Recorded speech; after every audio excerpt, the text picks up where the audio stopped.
Hi, I'm Kerry Lord. This video forms part of a series to accompany the Edwards Menagerie crochet collection of animals, birds and dinosaurs.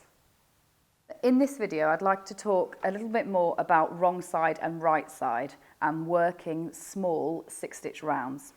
So with the bird patterns, because you're working a spindly leg, which is the very nature of a bird, is the fact that they have smaller legs than the classic animal legs that I've got here, you won't have the opportunity to flip your crochet wrong side to right side as we do with the original animals.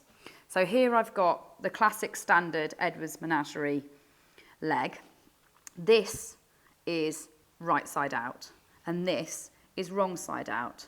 So with right side out, you've got your rows very clearly horizontally moving across your work. With your wrong side out, you have these furrows in a different texture and they work vertically up the fabric rather than horizontally. And you'll also see all your decreasing. It's very obvious in your fabric, whereas when you're right side out, it's not, it's invisible. Now with these ones, obviously you can flip them.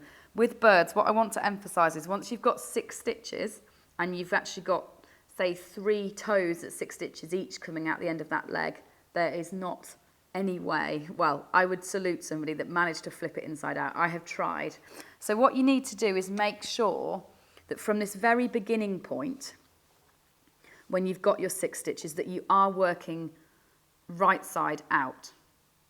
And it's a mistake that, the first lot of animals that I made were all inside out too. So what you need to do is, if you are right-handed, you will be working from right to left on the outside of the stitch. So you're going in the front, facing you, and working that double crochet stitch. I'm just going to show you what this would look like working it wrong side out. So working it wrong side out, you'll still be moving right to left. Sorry, let me just flip that for us.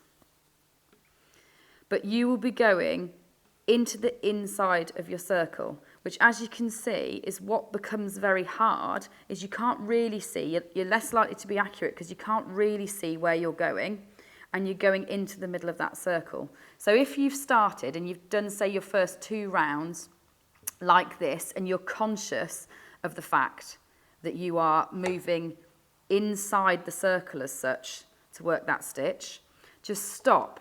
Flip it as it is, because you will manage to flip it when it's this small. It's only when it's completed that you won't. Flip it as it is. Keep your hands in exactly the same place, and you're just going to work into the front there on that next stitch along. And that's how you can stop yourself working all the pieces inside out, because now is the time to fix that tick that you've got and get into the habit of constantly working right side out, because it just makes it much easier to see what you're doing stitch wise. And say once you get onto advanced techniques like branching, etc., it's the way to be crystal clear about your circle size and not have the issues of trying to flip them afterwards.